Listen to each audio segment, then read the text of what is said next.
유대인의 3대 명절은 유월절, 칠칠절, 초막절입니다. 3대 명절 때 유대인들은 반드시 예루살렘 성전에 가서 절기를 지켜야만 했습니다. 예수님도 그러셨습니다. 오늘 본문 1절에 보면 명절 때 예수님께서 예루살렘에 올라가셨습니다. 명절 때만 되면 예루살렘은 붐빕니다. 수많은 유대인들이 몰려오기 때문입니다. 축제 분위기였죠. 대단한 행사였고 굉장한 축제였습니다. 들뜬 분위기 속에 사람들이 보내게 됩니다. 그런데 예수님께서는 그런 분위기 속에서 차분하게 한 사람을 만나고 계십니다. 베데스다 연못가에서 한 사람, 외롭고 불쌍한 한 사람, 38년 된 병자를 만나셨습니다. 우리는 지난 시간 요한복음 4장을 살펴봤습니다. 예수님께서 사마리아 지역을 의도적으로 통과하셨죠. 사마리아 지역, 유대인들이 상종하지 않는 사람들이고 지역입니다. 소외되고 버림받은 지역, 그곳을 방문하셨고 그 지역에서도 가장 소외되고 버림받은 한 사람, 사마리아 여자를 만나셨고 그에게 구원을 베풀어 주셨던 것을 우리는 기억합니다. 오늘 축제 기간 모두가 다 들떠있는 그때 예수님께서는 가장 불쌍한 한 사람, 가장 외로운 한 사람, 베데스다 못가에서 38년 된 병자를 만나셨고 그의 병을 고쳐주셨습니다. 38년 동안 병 때문에 고통을 당했으니까 이 사람은 얼마나 힘들었겠습니까? 그런 그를 찾아가셔서 그의 병을 고쳐주셨습니다. 요한복음에 기록된 세 번째 표적입니다. 첫 번째 표적은 요한복음 2장 갈릴리 가나 혼인잔치집에서 물로 포도주를 만드셨습니다. 두 번째 표적도 역시 갈릴리 가나에서 요한복음 4장이죠. 왕의 신하의 아들을 고쳐주셨습니다. 첫 번째 표적과 두 번째 표적은 가정 안에서 주님께서 행하신 표적들이었습니다. 그런데 세 번째 표적은 예루살렘 베데스다 못가에서 공개적으로 행하신 표적입니다. 이 세 번째 표적 때문에 예수님께서는 유대인들로부터 박해를 받으십니다. 16절에 보시면 유대인들이 예수를 박해하게 된지라. 그리고 18절에 보시면 그 유대인들이 예수님을 죽이려고까지 했다고 했습니다. 곧 세 번째 표적부터 이제 유대교로부터 공개적으로 핍박을 받게 되셨다는 겁니다. 오늘 요한복음 5장을 저는 세 단락으로 나누려고 합니다. 1절부터 18절까지 38년 된 병자를 고치신 사건입니다. 그리고 19절부터 29절까지 하나님의 아들로서 생명을 살리는 일을 하신다는 일입니다. 그리고 세 번째 30절부터 47절까지 예수님을 믿을 수 있는 증거들을 제시하셨다는 일입니다. 이 세 가지 사건을 통해서, 세 가지 일을 통해서 오늘 우리가 받아야 될 교훈들이 있습니다. 먼저 첫 번째 단락 1절부터 18절을 보겠습니다. 38년 된 병자를 주님이 고쳐주셨습니다. 베데스다 못가에서 고치셨는데요. 여러분, 베데스다 아주 유명한 용어가 됐죠. 유명한 이름이 됐습니다. 그 이름 속에는 긍휼의 집 혹은 은혜의 집이라는 의미가 담겨 있습니다. 은혜의 집인데 썩 은혜스럽지는 못한 것 같습니다. 여러분, 교회는 은혜의 집이어야 하는 줄 믿습니다. 그런데 교회가 은혜스럽지 못하다면 어떻게 될까요? 베데스다 못은요, 천연 간헐천입니다. 가끔 천사가 출현합니다. 천사가 출현할 때 그 연못의 물이 샘솟듯 솟아나게 됩니다. 그때는 아주 신비스러운 약효가 있습니다. 그래서 그 물이 솟아날 때 맨 먼저 그 못에 들어가는 자의 병이 고쳐지는 그런 기적이 있었던 못입니다. 그래서 많은 환자들이 그 못가에 대기하고 있는 겁니다. 언제 천사가 출현해서 못에 있는 그 불이 샘솟듯 솟아날 거냐. 본문 3절에 보면 병자들, 맹인, 다리 저는 사람, 혈기 마른 사람, 그리고 38년 된 누워있는 병자까지도 그 못가에서 대기하고 기다리고 있었던 겁니다. 그런데 아무리 생각해봐도 이 38년 된 병자는요, 죽었다 깨나도 그가 맨 먼저 못에 뛰어들 수는 없었던 겁니다. 왜요? 누워있기 때문에. 다리가 성한 사람이 먼저 못가에 뛰어드는 거 아니겠습니까? 그리고 7절에 있는 대로 아무리 못에 물이 샘솟듯 솟아난다 할지라도 그 38년 된 병자를 그 못에 넣어줄 사람이 없었던 겁니다. 그래서 그는 죽었다 깨나도 그 못에서 병을 고칠 수 없었던 겁니다. 불가능한 상황이었죠. 절망적인 상황이었죠. 그런 그에게 주님이 찾아오셨습니다. 그리고 그에게 묻습니다. 내가 낫고자 하느냐? 여러분, 이 질문 자체가 너무 이상하지 않습니까? 다 낫기 위해서 베데스다 못가에 지금 모여 있는데 38년 된 병자에게 내가 낫고자 하느냐? 얼마나 듣고 싶었던 이야기일까요? 얼마나 마음에 품었던 이야기일까요? 그런데 그렇게 소원했던, 내 병이 낫기를 그렇게 소원하는 그였겠지만 현실은 그렇지 못했더라는 겁니다. 병이 너무 중해졌어요. 38년 동안. 그러나 아무도 나를 그 못가에 넣어주지를 않아요. 절망적인 상황입니다. 그는 이렇게 변명 아닌 변명을 합니다. 내 병이 중해졌고요, 못이 동할 때 아무도 나를 그 못에 넣어주지를 않습니다.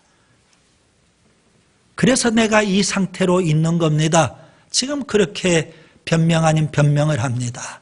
사람 탓을 하고요, 환경 탓을 하고 있는 겁니다. 여러분, 가끔은 우리가 그런 경우들이 있죠.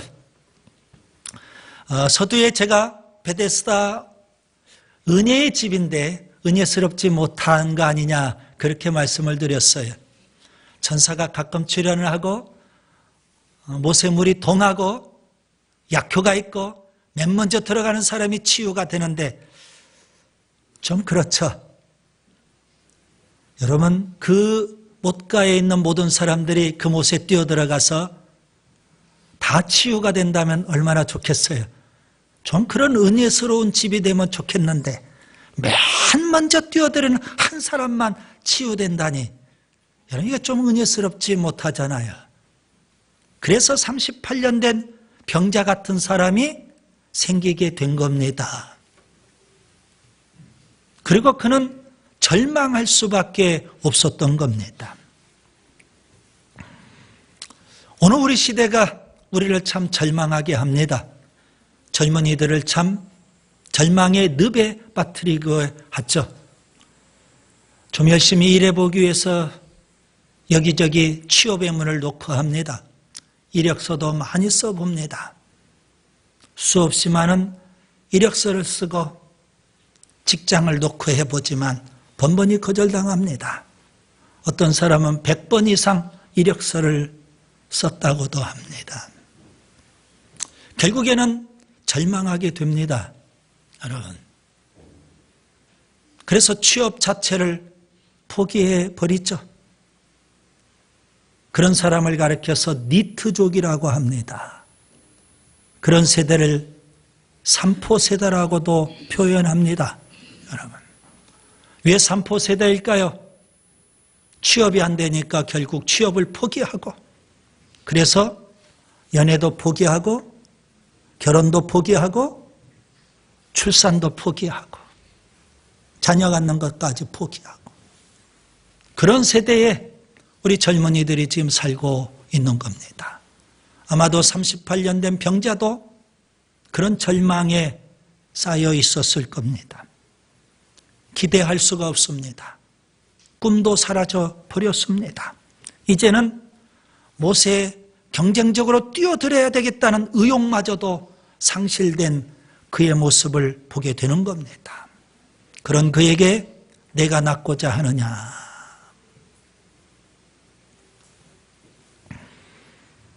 그가 구구절절히 구차한 변명을 늘어놓지만 주님은 그에게 단호하게 말씀합니다.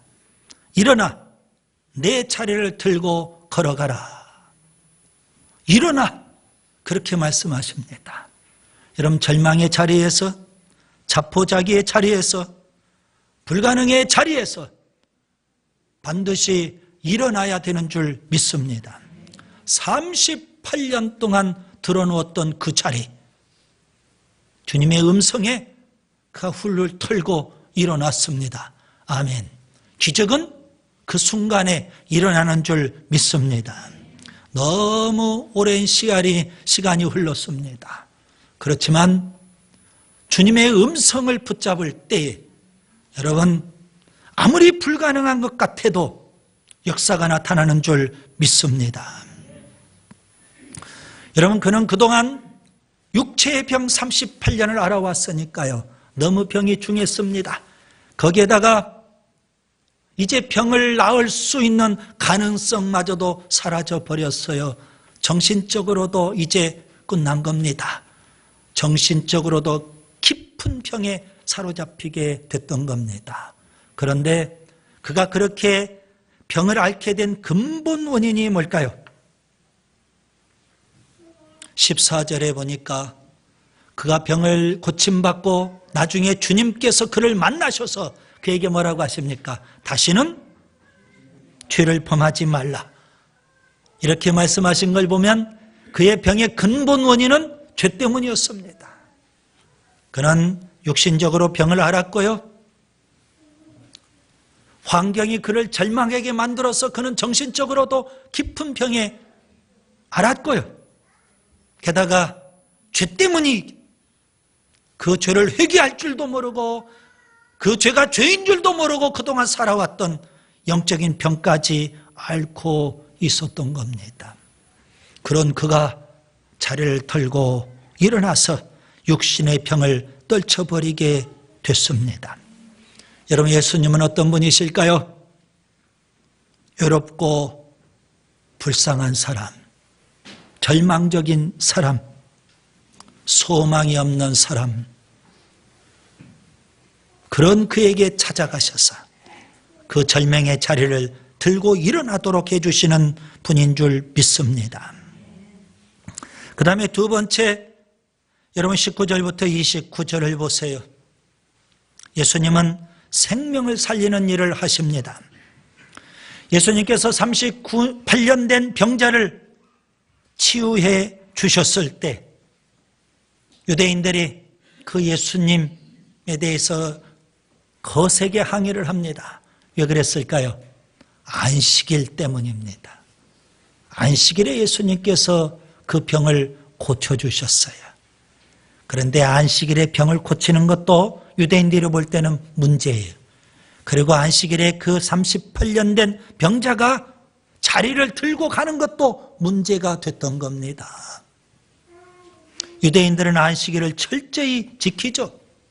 특별히 39가지 규정을 두면서 안식일에는 이런 일들을 하지 마라, 그렇게 규정을 했거든요. 그런 규정에 따라서 안식일을 범하게 된 거예요. 주님은 사람을 살리기 위해서 38년 동안 고통당하는, 질병으로 인해서 고통당하는 그 한 사람을 살리기 위해서 베데스다 목갓까지 찾아가셨고 그를 살려주셨는데 안식일을 범했다고 예수님을 비난합니다. 그래서 예수님과 유대인들 사이에 안식일 논쟁이 벌어졌어요. 안식일에 왜 해서는 안 될 일을 했느냐, 유대인들이 그렇게 비난하지만 예수님은 뭐라고 대답하십니까? 내 아버지께서 이제까지 일하시니 나도 일한다. 안식일에 대한 새로운 개념을 주님께서 말씀해 주신 거예요. 유대인들은 안식일을 하면 단지 아무 일도 하지 않고 쉬는 것으로만 생각을 했어요. 그래서 여러 가지 규정을 두면서 이 일도 하지 말고 그 일도 하지 말라는 겁니다.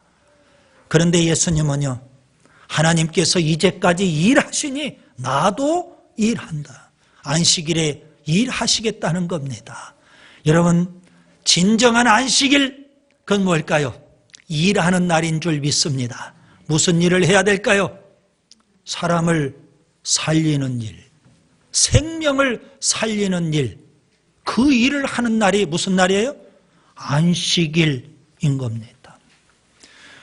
우리는 안식일을 쉬는 날로 여기지만 여러분, 안식일에 대한 개념을 바꿔야 되지 않을까요? 38년 동안 고통을 당한 사람이 하루라도 더 고통을 당해서는 안 되잖아요.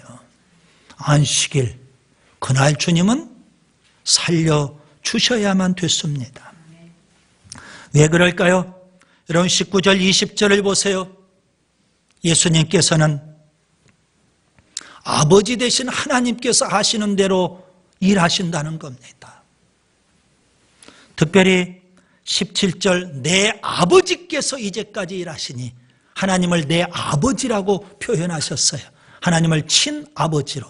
그렇다면 예수님은 하나님의 친아들이 되신다는 겁니다. 안식일 논쟁을 통해서 예수님은 하나님의 아들임을 간접적으로 지금 말씀하고 계시는 겁니다. 아들 되신 예수님, 하나님 되신 그 아버지께서 하신 일들을 그대로 보고 예수님께서도 이 땅에서 그대로 행하시겠다는 겁니다. 그런데 예수님은 아버지보다도 더 큰 일을 하시겠다고 분명 말씀하고 계셔요. 여러분, 20절, 예수님께서 말씀하신 더 큰 일은 무엇을 의미할까요? 예수님은 왜 이 땅에 오셨을까요? 살리는 일을 오셨고 생명을 살리기 위해서 예수님이 이 땅에 오셨는데, 예수님께서 행하실 더 큰 일은 도대체 무엇일까요?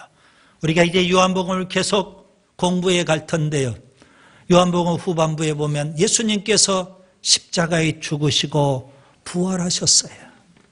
십자가에 죽으시고 부활하신 일, 그것이 바로 예수님이 행하실 더 큰 일이 되는 줄 믿습니다. 21절과 22절에 보시면 예수님께서는 아버지 하나님처럼 살리는 일도 하시고요, 22절에 있는 대로 아버지 하나님께서 심판하시는 일을 하시는데 예수님께서 그 일을 하신다는 겁니다.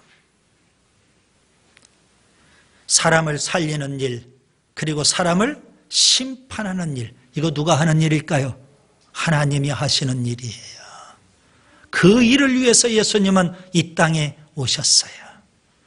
여러분, 우리가 그동안 구약 성경도 꾸준히 살펴본 대로 하나님은 분명 심판하시는 하나님이에요. 그런데 하나님은 심판보다도 구원하시는 일을 더 원하셔요. 아멘. 하나님은 심판보다도 구원을 원하셔요. 예수님이 이 땅에 오셔서 심판하시는 일도 하시지만 그보다는 구원하는 일을 원하셔요. 그래서 예수님은 우리의 모든 죄를 지고 십자가에 죽으셨고요, 3일 만에 부활하신 줄 믿습니다. 사람들을 살리기 위해서예요. 우리는 분명 하나님께서 일하시는 하나님인 것을 오늘 본문을 통해서 예수님의 말씀을 통해서 배울 수 있어요. 구약에도 보면 하나님은 새 일을 행하신다 그랬어요. 이사야서 43장 19절이에요. 보라 내가 새 일을 행하리니 광야에 길을 내시고 사막에 강을 내시듯 그렇게 새 일을 행하시는 하나님. 예레미야 33장 2절에 보시면 이를 행하시는 여호와 그것을 만들며 성취하시는 여호와라고 했어요. 예수님께서도 하나님처럼 그렇게 일하시는 하나님, 심판의 일도 하시지만 살리는 일을 하시는 하나님, 그 하나님께서는 우리 모두가 다 구원받기를 원하시는 줄 믿습니다. 우리가 어떻게 하면 구원받을 수 있을까요? 여러분 23절에 보니까 하나님을 공경하듯 아들 되시는 예수님을 우리가 공경할 때 24절 보세요. 예수님의 말씀을 믿고 예수님을 보내신 그 하나님을 우리가 믿을 때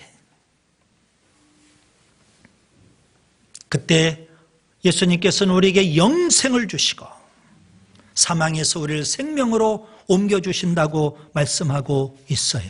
여러분 본문 25절을 보세요. 죽은 자들이 하나님의 아들의 음성을 들을 때가 오나니 곧 이때라. 듣는 자는 살아나리라 그랬습니다. 언제 들어야 될까요? 지금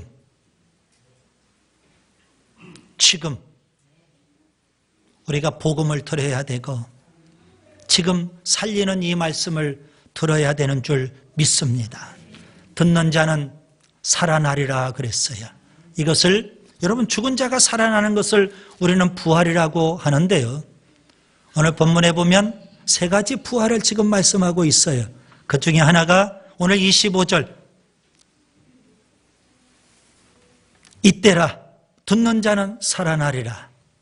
지금 복음을 듣고 주님의 말씀을 듣고 우리가 살아나야 되지 않을까요?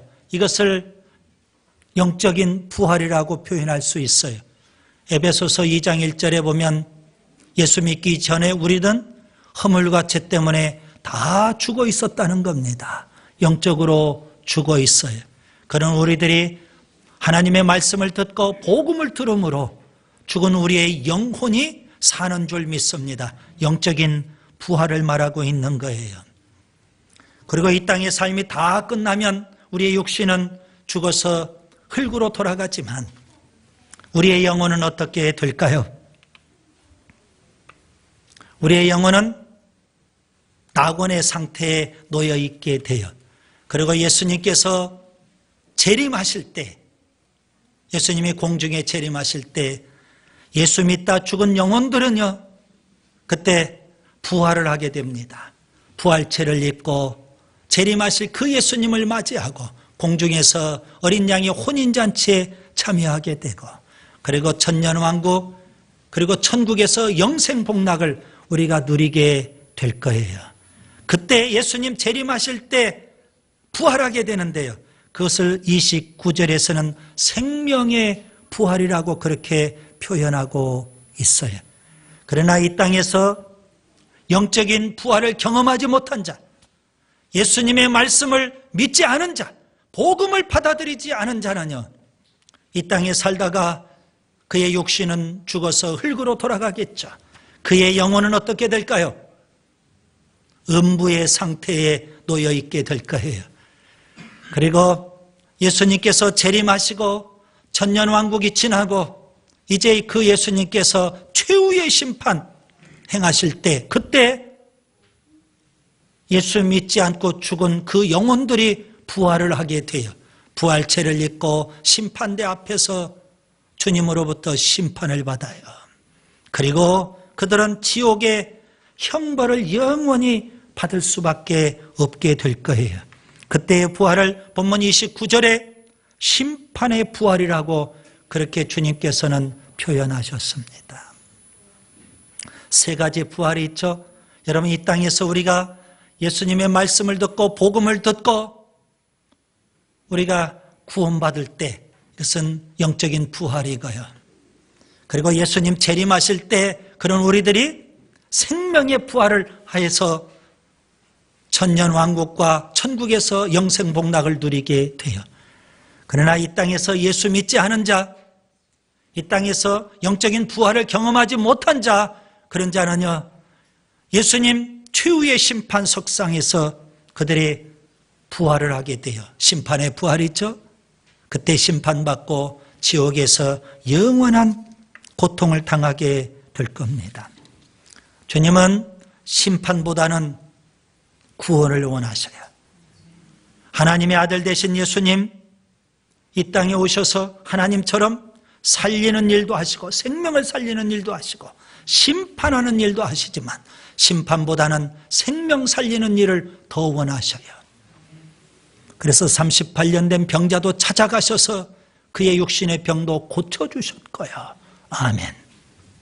유대인들을 상대로 주님께서는 여전히 복음을 전하시면서 그들의 영혼들이 구원받기를 원하고 계시는 줄 믿습니다. 그 다음에 세 번째 30절부터 31절을 보세요. 하나님의 아들 되신 예수님을 믿을 수 있는 증언들이 있어요. 예수님께서 친히 유대인들과 안식일 논쟁을 통해서 하나님을 친아버지로 그리고 예수님 당신을 하나님의 아들로 그렇게 증언하셨어요. 그런데 여러분, 유대인들은요, 어떤 사람의 증언을 들을 때에 한 사람의 증언 가지고는 인정을 하지 않습니다. 그래서 율법에서도 두세 사람의 증인의 증언이 절대 필요한 겁니다. 법정에서 피고 본인이 나는 결백합니다, 그렇게 주장한다고 해서 그의 죄가 없다고 그렇게 판사가 볼 수는 없는 겁니다. 그의 결백을 증거해 줄 수 있는 다른 증인들의 증언이 있어야 되기 때문입니다. 예수님께서는 친히 하나님의 아들로 증언하셨지만 예수님께서는 또 다른 증언들을 지금 말씀하고 계십니다. 여러분, 오늘 본문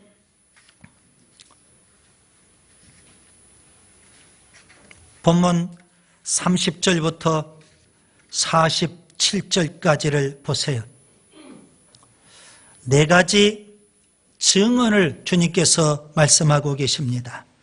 33절부터 35절까지 세례 요한의 증언을 먼저 언급하셨어요. 예수님의 선구자였던 세례 요한, 그는 이 땅에 와서 예수님을 메시아로 증언했죠.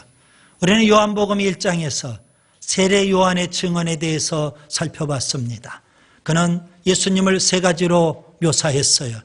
세상 죄를 지고 가는 하나님의 어린 양으로, 그리고 성령으로 세례를 베푸시는 분으로, 그리고 하나님의 아들로 그렇게 증언했습니다.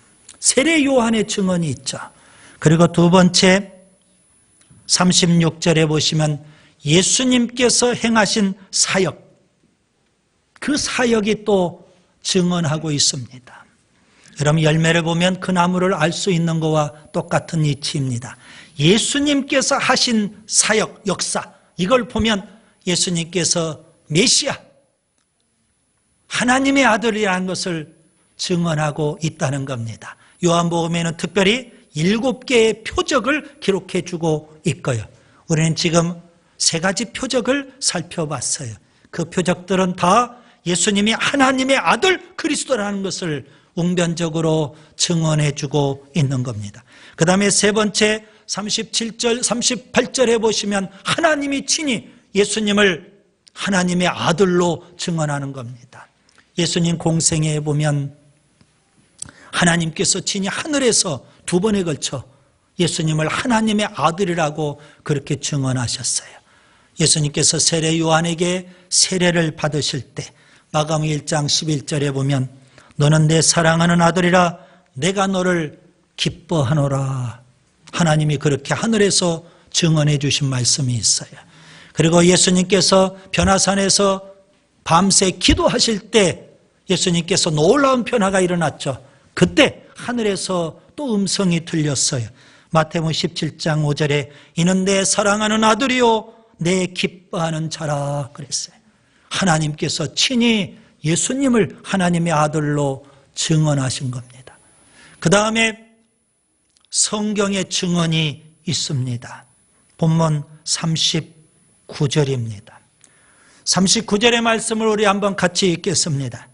너희가 성경에서 영생을 얻는 줄 생각하고 성경을 연구하거니와 이 성경이 곧 내게 대하여 증언하는 것이니라. 성경, 여러분 성경은 예수님에 대한 증언입니다.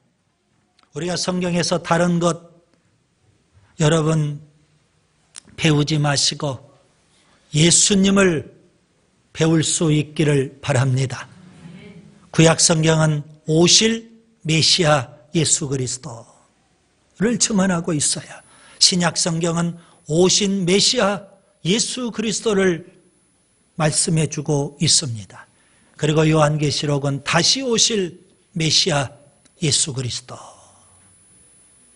성경 전체가 다 예수님에 대한 증언입니다. 이런 여러 가지 증언들을 주님께서 언급하셔요.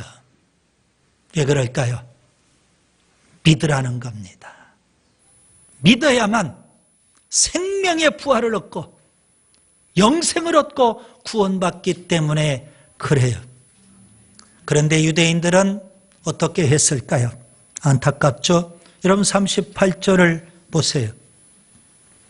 그 말씀이 너희 속에 거하지 아니하니 이는 그가 보내신 이를 믿지 아니함이라.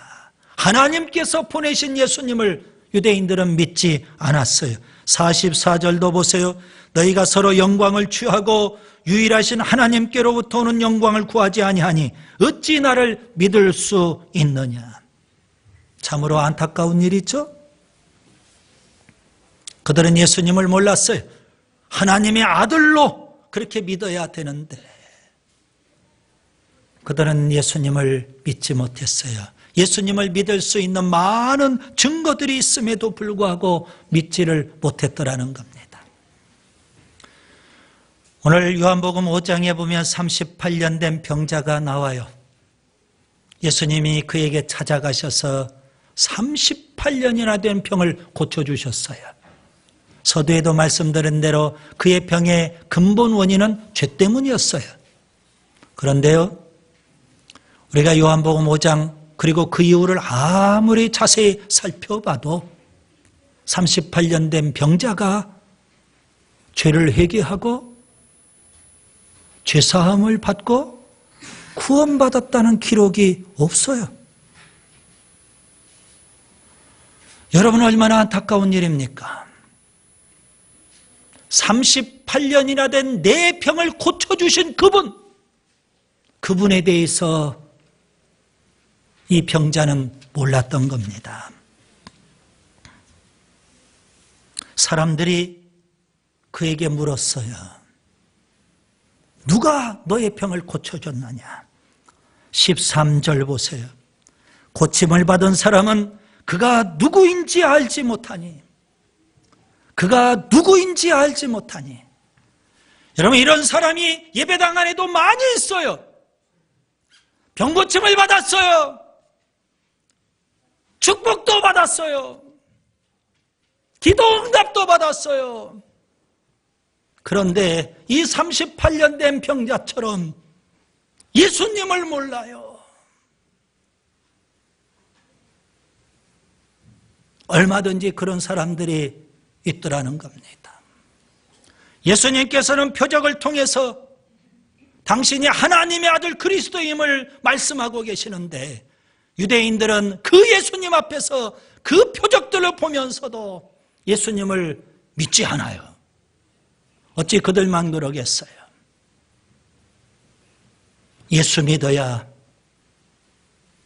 예수님을 하나님의 아들 그리스도로 믿어야만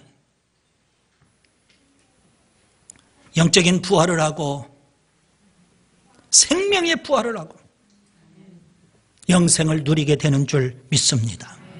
그렇지 못하면 심판의 부활을 하게 돼요. 영원히 지옥의 형벌을 받을 수밖에 없는 거예요. 이제 말씀을 정리합니다. 하나님의 아들 되신 예수님 이 땅에 오셨어요.